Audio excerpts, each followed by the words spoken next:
Congratulations, Coach. You got a Heisman candidate at quarterback, a running back who's averaging 9 yards a carry. Defense gives up one score and then shuts it down. But do you still in your mind say, all right, we beat Minnesota, Rutgers, Maryland, Indiana.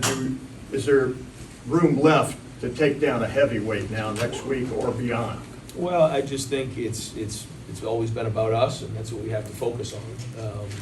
And we know, as we headed into this game, we kind of figured that we had no record. We were 0-0, and then this is the first win in the second half of the season, and that's the way we're looking at it. But I thought we came out and played well. We actually didn't expect any rain, and we got some rain, and I thought we handled that well. And like you said, after the first drive, I thought the defense played well. I know that they, were down some guys on offense, but still, I thought we ran around and played, and we got a bigger challenge, like you said, here next week. Did Zach Harrison step up? Yeah, today? yeah, a bunch of guys did. And it was great to see those guys running around. It looked like they were having fun out there, and that's good, and that's part of the energy and the confidence that we want. Right next door, Bill Rabinowitz, Columbus Dispatch. Right, I don't know if you're aware of this, but you guys have scored 19 straight touchdowns on your possessions, other than the kneel down against Maryland. To have that kind of offensive efficiency, I mean, have you ever experienced anything like that? What can you say about that? It's quite it's something, I guess, but it's just a matter of going out there every single day in practice and trying to execute at a high level and being really hard on ourselves. Like our standard is hard. Like if we don't complete a pass or we miss a protection or something like that, we're hard on ourselves, and that's what you want. And these guys, they like football, and so we know that we got to get back there and get our rest, and we got to get right back on this film here with Penn State because they have a very, very good defense, and this is going to be the biggest challenge of the year coming up. So it's good. We do have some confidence, and we are playing at a high level, but that's not going to mean anything if we don't do it again next week. Left center, Nathan Baird, Cleveland.com. What happened with Trevion on the first series of the game, and then was not playing him in the second half, kind of as you had a couple weeks ago, just precaution? Yes, yeah, that's what it was. And again, it is a great problem to have, but at the same time, these guys practice all week and they put a lot of work in, and so for he and Chris and Garrett, to take those guys out and not play, that's hard, because these guys want to play, but at the same time, as the head coach, for me to put them in there and see something ever happen to them, I wouldn't be able to live with myself. So have to make that tough decision, and they're competitive. They all want to get back in there, so that's how it goes. What happened on the first? He's all good. Yeah, he's all good. The way he's kind of playing through contact right now, it seems like he's it's something he's very comfortable doing, especially considering not playing at all last year. I think he's running hard. I think he's playing on contact, like you said. For a freshman to do that, that's good. And the number one thing is to take care of the football, and that's what has to continue. If we're going to make a run at this thing, we got to take care of the football. We cannot turn the ball over, and that's something we just cannot forget about. And he and Mayan and even Evan, I was impressed with the way Evan ran down the stretch. And that's good. We're going to need some of the depth there. Second row. But across the board, I think the depth has been, we are starting to see that. You're starting to see a bunch of guys get on the field, and that's what we're looking for. Second row right, Patrick Murphy, 24/7 Sports. Ryan, you guys have a few times this year given up early touchdowns, and it looks like you make defensive adjustments.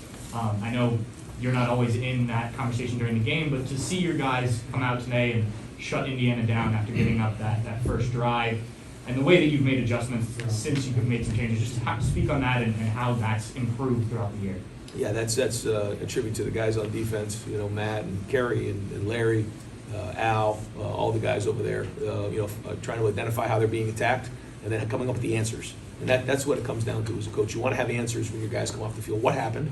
And then here's how we're going to get it fixed in all three phases. And I think that got done here tonight. Over here to the right, Bill Landis, The Athletic. Ryan, the throw from CJ in the first half where he kind of put it between two defenders there to Jackson.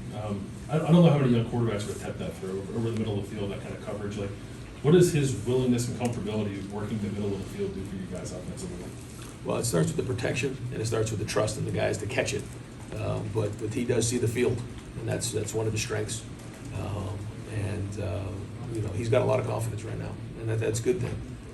But we can't ride the roller coaster either. We got to stay on it. But he made some nice throws tonight. Right next door, Stephen Means, Cleveland.com. Ryan, 2019, you guys had a lot of balance, and because of the way the defense was playing, a lot of times with a young quarterback, you guys were starting at midway point of the field. that there was some shades of that today. When your defense is playing that way and giving you that type of field position, what does that do? Yeah, it's every, like you said, that to me is where you just play with the ultimate confidence. When you're getting the ball back, like you said, at midfield like that, that's kind of the way it felt in 19, and that's the way it felt again tonight. And you feel it on the sideline. There's just so much confidence, and then the minute we get the ball back, we feel like we're going to score. And you get a 3-and-out, or you get a turnover, and it steamrolls, and that's a great feeling as a coach. And we can get those stops like that. It makes a huge difference to the whole team. You've always been an aggressive play caller, but when that's rolling like that, can it kind of open up the playbook a little bit for you? Well, I think just across the board, we're aggressive. You saw us run the ball some early on, and we were aggressive. We're always aggressive throwing the football, but we also ran the ball. And I thought the offensive line moved the line of scrimmage, and I thought the defensive line stopped the run. And that's, anytime we go play in these conference games, it's the first thing we have to do. Right next door, Austin Ward, Letterman Row. Ryan, even before the game, it seemed like you guys looked confident, maybe looser than just compared to earlier in the year. I don't know, have you noticed that, or how would you describe the mood of this team now? I just think it's a different team. I think when you practice well, then you have confidence because you've already done it. Now you have to go do it on the field. That only gives you a chance, but it does allow you that confidence to know that. First off, the guy next to me has done it before. I've seen him do it. We played in 6-7 games now together, and I've seen what he can do. That's big.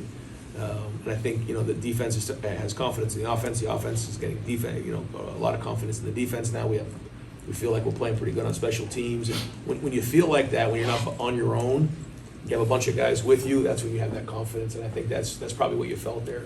When early on, a lot of those guys had never really played before. They weren't getting what a bunch of those guys got in the second half. We were coaching them really hard in the second half, our offense, our defense, because we know that that's going to pay dividends down the road.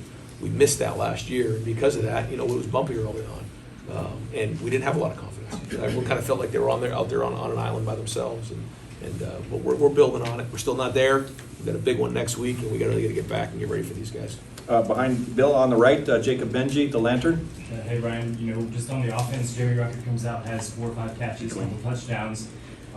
We know what the wide receivers can do, but with the tight ends and Jeremy Ruckert, just what did you assess from Ruckert's game today? Yeah, well, we have so many weapons, and that's a great thing to have. But at the same time, guys have to be unselfish. And that's part of the game, and he's done a lot of work, done a lot of dirty work, blocking inside. And there's times where the ball hasn't come his way, but when you stay positive and you stay at it, things work out, and that's playing team football.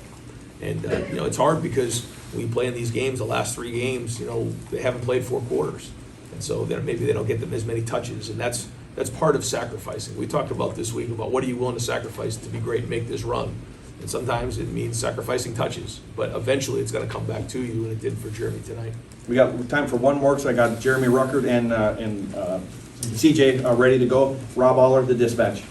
Ryan, Chris Olave said that CJ throws the best ball he's ever seen, which is pretty high praise considering who you've had here. Do you agree with that assessment, and are you amazed yourself at what he's doing, putting it in tight windows, being so young? Again, still 7 games in, 6 games for him, so we don't want to ride the roller coaster on this thing, he's going to stay humble on this thing. We're going to stay humble on it and just keep working at it, take one game at a time. And certainly you see those things out there, and it excites you, and it's fun, but it's everybody. It takes, when something doesn't go well, it's like, what went wrong? Well, it's kind of a little bit of everything. When things go well, it's a little bit of everything as well. But certainly he does have the talent to make those throws, and if he continues to prepare the way he is and show toughness, then, we'll have a chance here as we make a run. Great. Coach, thank you.